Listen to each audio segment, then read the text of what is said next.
with that with the carbon price floor, and we're trying to lower the cost by reducing the risk of investing in all of the stock in the system. And we're doing that through contracts, because nobody, especially in Britain, trusts the government to keep its working more than a week at a time, whereas at least a contract you can enforce in the court of law. So, how does the carbon price floor work? Well, you can see the emissions trading prices are working very well. The forward prices, when they set this in the budget of 2011, the forward prices look pretty low, and we wanted to make nuclear power, when it comes on the system in about 2020, commercially viable without any extra support. And it was thought that £70 a tonne in 2030 might do that. Whether or not it will be, we'll see. So this was fun. But the incredibility of policy is that we passed a budget recently saying, well, other people aren't raising their carbon price, so we're going to put a cap on it. So when governments talk about future carbon prices, nobody believes them, and for good reasons. Let me talk about the capacity auction. It's in the process of being designed as I speak. I was sending off documents only yesterday, and they should be published shortly. But the argument behind it is that the highest price that we effectively allow in the, especially in the balancing mechanism, is £6,000 a megawatt hour, $10,000. But if we, as we said, is policy, we want a loss of load expectation of only 3 hours a year, that implies a value of lost load of £17,000 a megawatt hour, or I guess $28,000, which is quite a lot. We've just heard that electricity is highly valued, and when you don't have it, you begin to notice it. So there's a missing money problem. You can work out roughly what it is, because if there are 3 hours a year in which you should have been paid $17,000 and you only are allowed to pay $6,000, then per kilowatt you've got £33 a kilowatt hour of missing kilowatts per year of missing money. So what's going to happen is that if we need new plant, it'll get a 15-year contract at the market clearing price, and there are various devices to prevent incumbents from exercising market power. And if we don't need new power, then it's just the cost of keeping kit on the system, and that should be a lot cheaper. And then the demand side will come in a couple of years' time. So, what does it look like? Well, it's we've pinched the PJO model because it looked like a sensible thing to do, since other people have tried this out. There is a demand curve. It's capped at the cost of new entry, the gross cost, the net cost of new entry, assuming that the plant will also earn money in the electricity wholesale market, is a lot less. But if we do need a new plant, that will set the price for not just the new plant, but the old plant as well. If we don't need a new plant, then the cost of keeping the stuff on the system may be considerably lower, and the difference in the cost to the consumer may be £1.5–2 billion a year. So whether we're on the margin of getting new kit or existing kit is critically important for deciding who is going to pay for this and how much they're going to pay. And this is where we come to the integration of the markets and the need for using the interconnectors efficiently. And there's no question that, and indeed all of the system operators say, they do increase the security of supply. There is a question about whether they can respond to the short-term scarcity, and if they can, then they potentially displace the need for each country to build more plant. And studies that have been done for the government suggest that something like 50 to 80% of extra interconnection should be able to displace new plant in the UK in the periods when we need it. And we've got about 6 gigawatts, maybe more by 2018, of interconnection capacity. So the amounts that we could get in terms of contributions to our security of supply should be quite substantial. And if we look at France, in a very cold period in 2012, with a lot of electricity used for heating, they were importing 9 gigawatts. They're reasonably well interconnected, so they could do this. Now, then people start worrying, well, if different countries have different capacity payments, how are they going to trade this capacity equitably and efficiently across borders? and here is my optimistic economist hat view on it. If you scarcity price properly, so you only sell when you think somebody else will pay you more than your scarcity price, you're willing to sell. If they're stupid enough not to scarcity price and underprice their stuff and you buy it from them, they lose, you gain. So there is some pressure for everybody to get an efficient system of pricing the capacity. And that's a very nice situation to be, the good driving out the bad rather than the bad driving out the good. Now the only snag so far is that there is a price cap on the auction clearing mechanism for the whole of Europe of €3,000, which is a lot less than the £17,000 that we think is the value of lost load. So that regulatory intervention, if it extends into the balancing mechanism, may be an impediment to efficient trade. But the message I've been trying to hammer home to the government is, at the moment, all system operators think that they should be self-sufficient and secure by themselves and not have to rely on those untrustworthy foreigners. Which means they ignore maybe 80% of 6 gigawatts of potential capacity and over-procure. And if they over-procure, they may move us from having to just keep set up on the system to buying new stuff and doubling the price in the auction market. So how you value those interconnectors in capacity auctions turns out to be absolutely critical about how much it's going to cost to have this market. Okay, so that brings me on to the question of, do we have the right electricity model? Is it fit for purpose? I think what we've got, we have to invest in a lot of very expensive stuff that has very low running costs. And so the major factor in determining the cost is going to be the cost of finance. And the cost of finance depends upon the risk that the financiers face. So if we can reduce the risk, we can lower the cost. But it's very hard to do that in a liberalised market without a credible carbon price. And the carbon price is a creature of policy, and policy is unstable, unpredictable, and rapidly changing.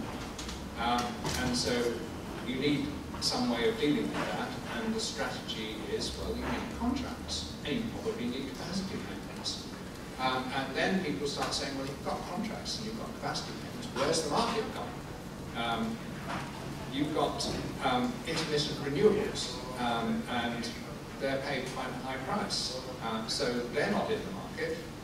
They're distorting the price, they're crashing the wholesale price, they're probably being located in the wrong place because they're being given the wrong price signals, and they're not traded properly across borders, so that needs reform. So there are a large number of reasons why the present design is not well suited. So what do? Well, we may want to copy the US standard market design. We may want to go back to a model that was dismissed in the very early stages of discussing liberalisation, which is the single buyer model with an independent system operator. And if we look at the risky stuff, which arguably in the view of some countries we need, nuclear power, the model that seems to have worked very well is EDF under state ownership, state finance, low-cost capital. We're trying to do it in a liberalised market with really expensive prices as a result. So what do? Well, this is the radical anti-market, in some sense, alternative. To get in the cheap capital, we essentially have to socialise the risk. But the message that we've learned in the last 25 years is that efficiency makes considerable differences to how well the system works. So, what might we do? Well, governments can borrow money if they've got assets to back them in creditable countries like France and places like that, and certainly Germany, at very low interest rates. So state development banks would seem to be the natural mechanism for delivering the public policies that these governments have signed up to deliver. And finance the low carbon generation from that source. But it has to be contestable. The cost of service regulation, where you define an incumbent and just give them all the money that they ask for, we know doesn't work. Auctions have worked extremely well for auctioning off the offshore transmission assets for our offshore wind farms. They've lowered the cost of capital almost by half by going out to competitive tenders. We can do that for a lot of power purchase agreements for wind, I would suggest.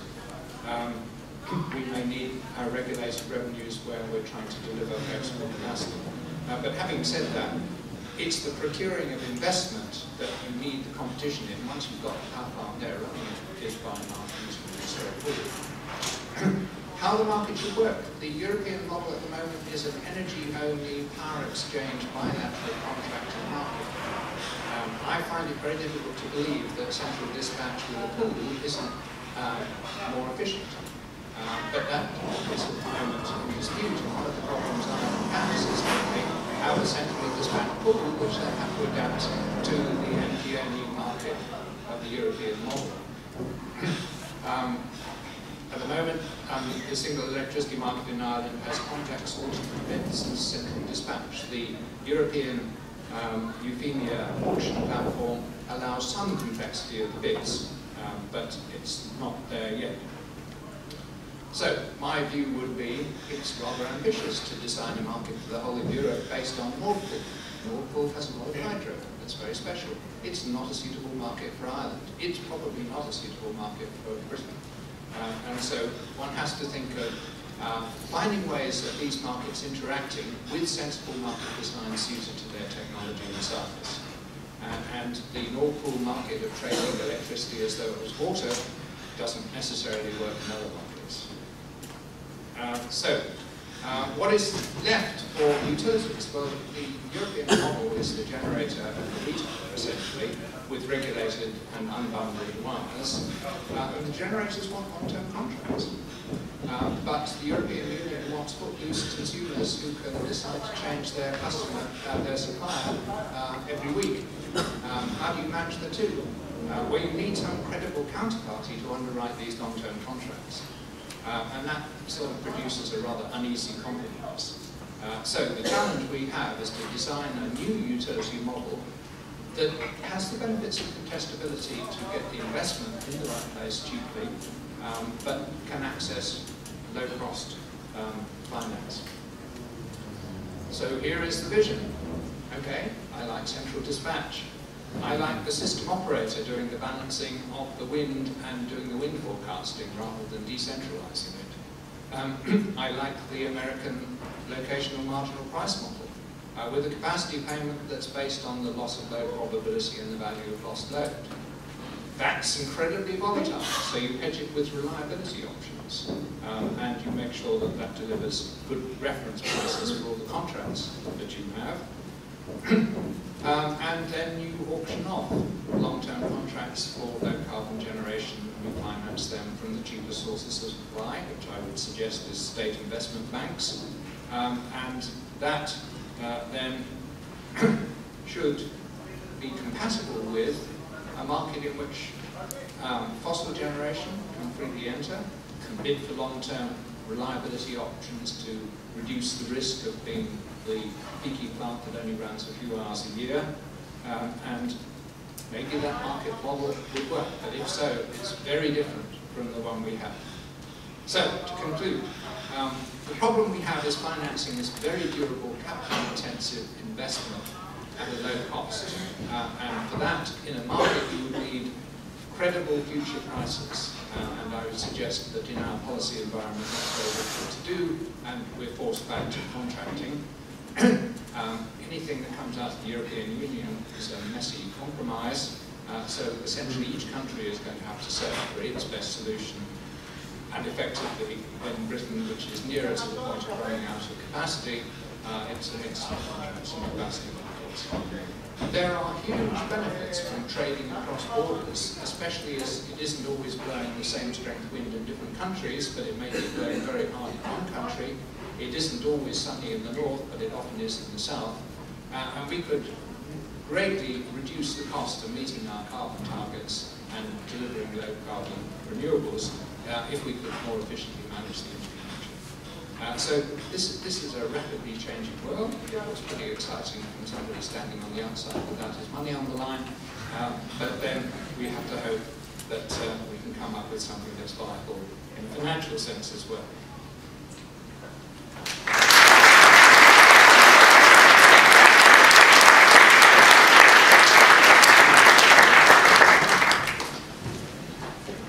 much, David. And now we have Michelle David. Thanks for remembering.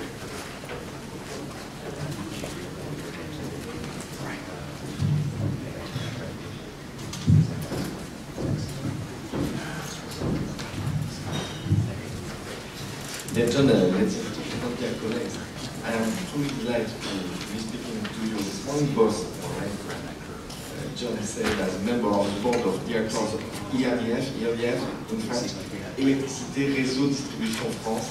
That's the industrial distributor operator that in France managed 1.4 million kilometers of low and medium voltage transmission lines, and also serve 35 million customers. But I speak this morning as an economist occurring at the Paris Institute of Political Studies and the British College of Europe. The global debate about the necessary energy transition, as most of you agree since Monday, should bring us rapidly to an awareness of the need for decarbonized models. And if we really want to avoid the effects of global warming, we must urgently reduce the proportion of fossil energy sources, the systematic strategy of exhausting the terrestrial reserve of our subsoils, and better manage our wind assets by favoring decarbonized economies, the use of renewable energy sources, investment in projects linked to energy efficiency, and ultimately by giving a price and a global value to the CO2 emissions avoided. Without a global price for carbon, how can we dream of reducing both energy supply and demand? Consideration for real global valuation of CO2 is required, and this will be one of the issues of the major climate conference that France will host in Paris next year, December 2015, which already appears to be one of the last gatherings likely to influence the infernal march of national ego. But this morning, I would like to return to the frequently forgotten aspect of energy debates, the pivotal role of energy networks, which are not only passive structures for conveying gas or electricity flows, but are contributing first and foremost to the changes in progress, because on the supply side, they enable production facilities to be optimized, while on the demand side, they connect citizens who have the potential to be major players in the coming energy transition. The major networks, particularly in Europe, were constructed at the beginning of the 20th century, before the market boom, to support industrialization and create firm links between the regions. Over time, they have been able to adapt, increase diversity and development. And so it's useful to remember that today European utilities act the critical of linking the European countries together. And there are today 34 interconnected European states for Denmark tomorrow, enabling us to share electricity supply and demand and avoid also major blackouts. This large interconnected network is now a tremendous utility at a time when energy choice, like you say, are diverging between countries such as Germany or Austria, which are building up nuclear power, while others, such as France or Great Britain, are confirming their interest in it. Except hydro and biomass, the more renewable energy sources are used in a given country, the more problems of intermittent supply and power outage, and hence the need to rely on conventional generating capacity to balance supply and demand. There are some contradictions between European energy policy, but the network is the situation to optimize the policy mix between each country. In fact, renewable energy sources profoundly upset the system equilibrium because their production is scattered and the energy injected into the electricity system through the distribution network, the local network. This is no longer the only vehicle for vertically distributed energy, becoming, by the way, bi-directional network, which is a considerable challenge. Traditional distribution networks were designed to transport electricity in one direction only, from the generation connected to the transmission system to consumer at the end point of the network. But with, for example, solar panels on residential rooftops, or other example, wind turbines integrated into industrial sites, customers are increasingly generating electricity themselves. By becoming prosumers, they are moving from the endpoint to the center of the new value chain. Indeed, the EU's policies have encouraged the development of decentralized electricity generation, electric vehicles, energy storage, and flexible demand. This change has given distribution system operators the opportunity to rethink traditional system operation and reflect on how to best develop and operate Europe's distribution network with a view to the future.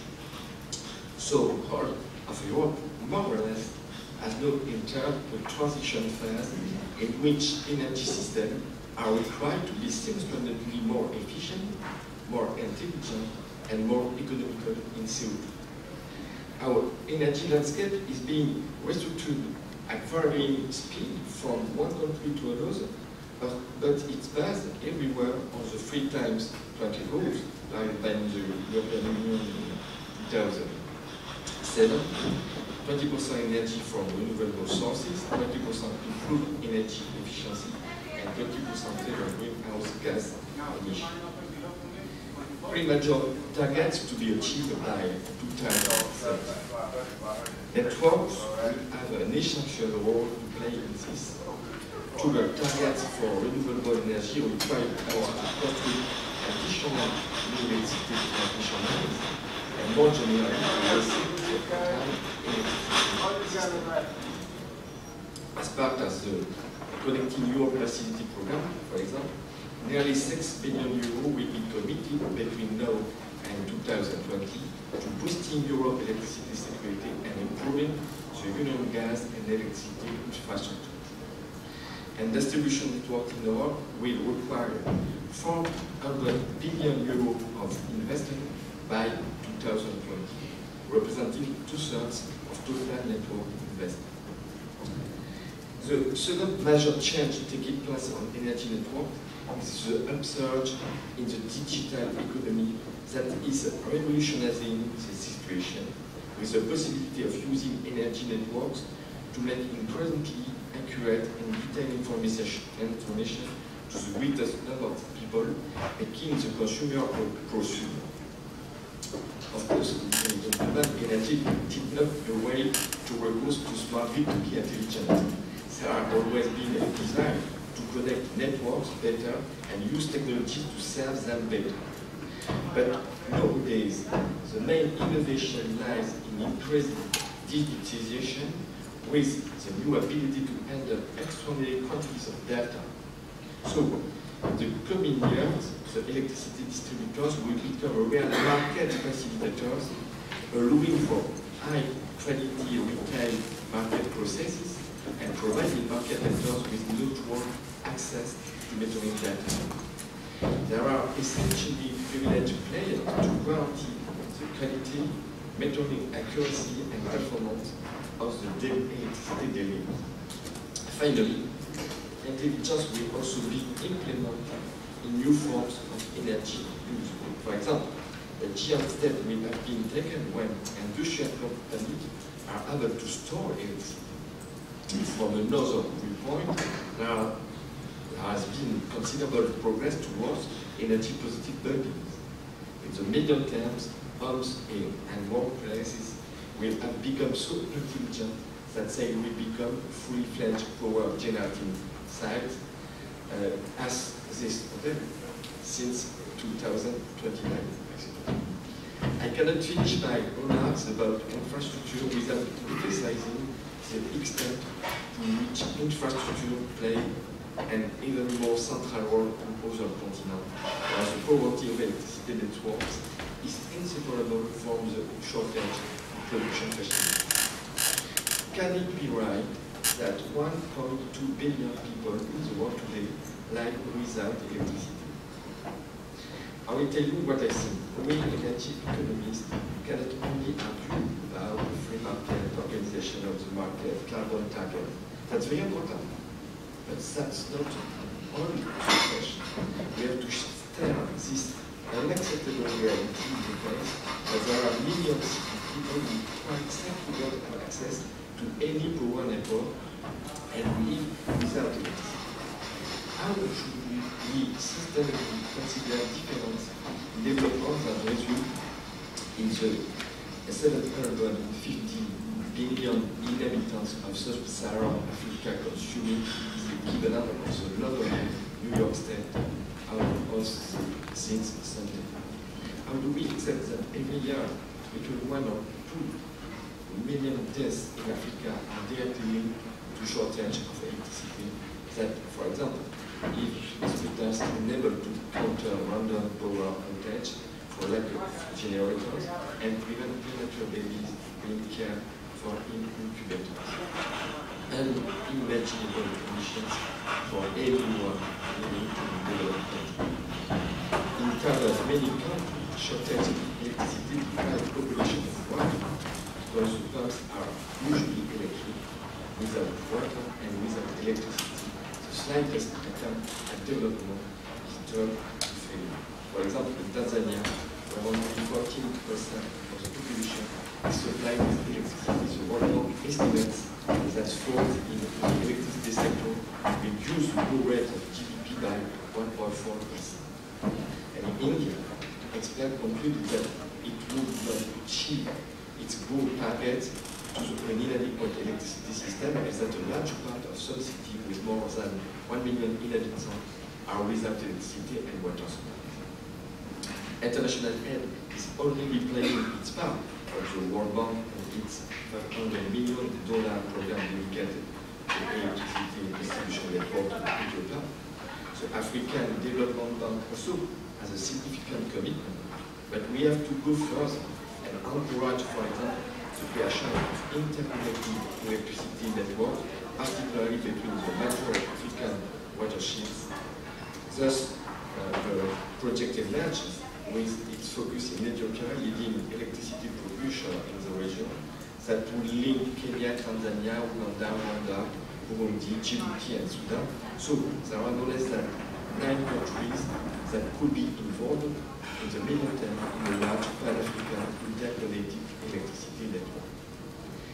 In conclusion, I would like to pay tribute to the work accomplished in US and Europe by energy economists in the field of optimizing the energy mix, while also taking account of local imperative of energy policy. Energy economists have been able to undertake the enormous task of controlling energy demand, and they must be successful. But my message here today is to call upon energy economists to focus work on the role of distribution network. And we even go as far as suggesting, why not that we consider energy system in another way? Rather than starting from the supply side, why not try to include the specification for tomorrow's energy system in the expression of the end consumer needs?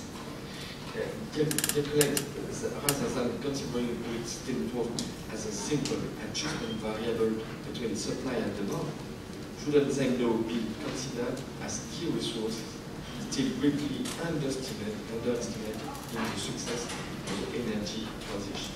I will be pleased to meet with you to discuss this new bottom-up approach, clearly bringing with lessons from us all. Thank you.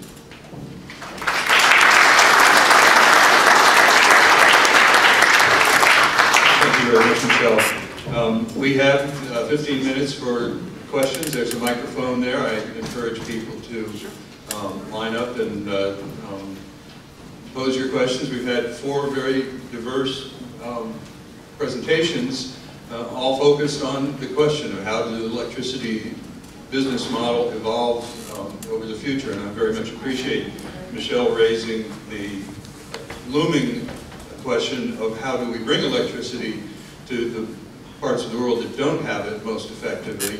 And is that via a central grid model, or is that via a more distributed model using new and different technologies, and how effective can that be?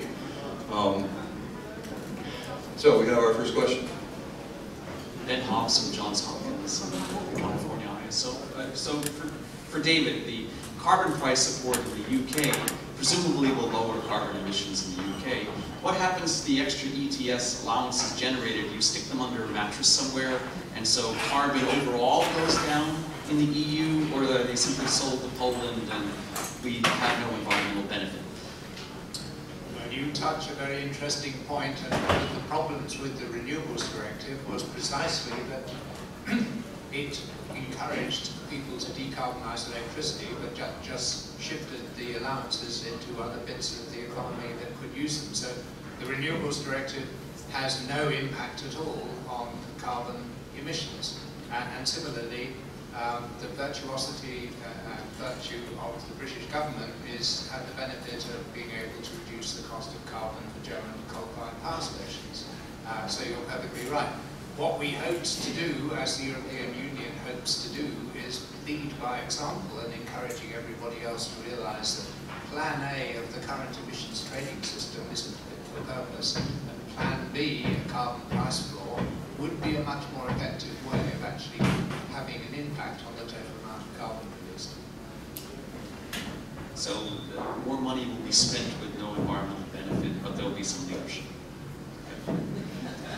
And more oriented. Thank you.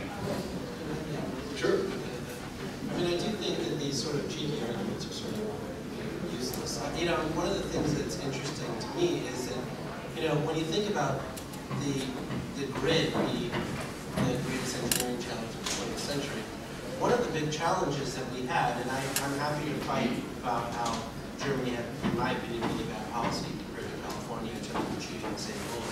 But I do think the one thing that they did accomplish is that there are a lot of people in this country and also in Europe who believe fundamentally that the new grid model is impossible.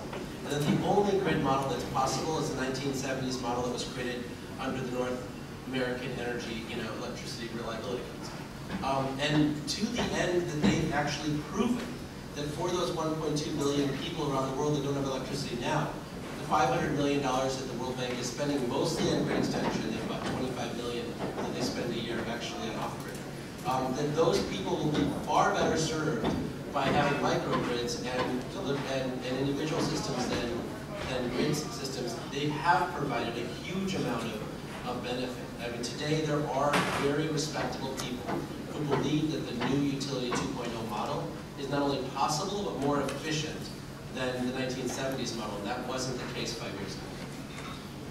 So let me throw a question in here, because one of the most popular notions of utility compensation going forward in the U.S. is called performance-based rates, which basically seeks to reward utilities directly for achieving certain standards and criteria such as reliability and sustainability and other factors, as opposed to being paid on a per kilowatt hour volumetric basis.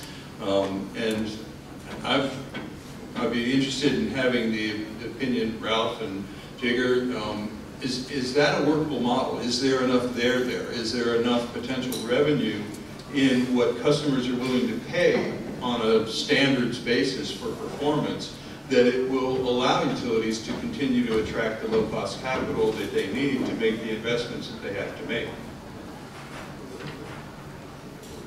The regimes that I'm more familiar with would allow for some perturbations around allowed returns. Those do work. I don't know whether or not a system purely based upon reliability metrics with complete separation from the investment emissions. But one of the issues that I failed to mention earlier that I do want to emphasize is that while I would like to be indifferent to the nature of the investment that we make, at the end of the day, it seems that every conference I go to either talks about how to make it more reliable or how to encourage more distributed solar or utility scale. And the absence discussion is that about energy efficiency. This year we'll spend $2 billion on energy efficiency. We'll spend about $400 million expanding the carbon side fairly carbon friendly. We'll spend about $600 million enhancing our distribution system. Over the last 3 years, we spent $1 billion on solar. Over the last 5 years, we spent $300 million on energy efficiency. Do the arithmetic. Energy efficiency is completely forgotten about, and yet it is, I think, by just about any study I've seen, the smartest thing for us to be doing right now. So that's the area that I really would like to see utilities more involved in. And that performance system would not be a reliability measurement or energy usage per something, or occupants per unit, sales per square foot. I'll just agree with Ralph, because he said it so well, but I'll just add one thing. I mean, I think part of the challenge that I see with these conversations is that we don't make progress because there's a lot of people talking past each other. On the energy efficiency side, specifically, there's a tremendous amount of people who flash the chart that David flashed on cost per kilowatt hour. What they fail to mention is that the Germans have some of the lowest electricity bills in the EU because they use so little electricity because they're so efficient. The same thing's true in the US. California has some of the highest electricity rates in the US, but their average electricity bills are number 35 in the United States, with the states with the lowest electricity rates actually having the highest electricity bills in the United States. And so when you care about actual affordability of electricity to people, having Title 24, which is the policy in California that required people to spend sort of 1% more on buildings to make them more efficient, really was fantastic policy. And I do think there's a lot of smart things we can do on energy efficiency to make electricity affordable. Take the next question from the floor.